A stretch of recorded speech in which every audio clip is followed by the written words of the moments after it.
As you create sketch geometry, you can see a number next to your cursor.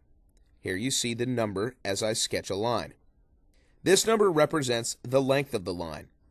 If I were to sketch a circle, this number would represent the radius of the circle. However, this number does not control the geometry. What I mean is, if I click and drag the line or the circle, you can see that they are still free to change size. In fact, the only purpose of the number is to give you a rough idea of the size you're working with. If you know you need a line that's 1 inch long, the number is a good guide so you don't sketch a line that is 10 inches long. A good rule of thumb when you're sketching is to try and keep your geometry close to the size it will end up. You don't have to be precise, just try to be in the right ballpark, and this number next to your cursor is perfect for that. The way to actually control the size of geometry precisely is to use dimensions.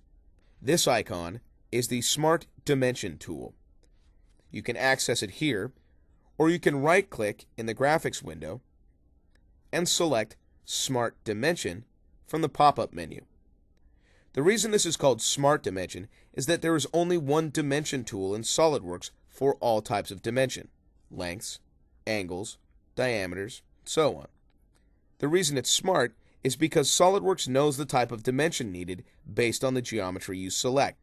For instance, to dimension this circle, I click on it once. Then I move the cursor and click again to position the dimension.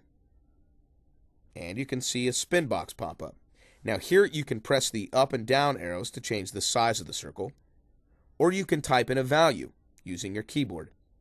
To accept this value, simply click the green check or press enter on your keyboard. If I click a line, like the side of this rectangle, you can see SOLIDWORKS recognized that I need a length. I'll click once more to position the dimension. I'll type in a value and press enter. You do have options on what to select. For a line, I can also click the endpoints of the line and establish its length that way. If I select an angled line, you can see that by moving the cursor, I can establish either the true length of the line, the vertical length, or the horizontal length. Now, I'm not clicking anything as I do this, I'm simply moving the cursor. When you are happy with the alignment, click and type in a value. There's an interesting little trick you can use in situations like this.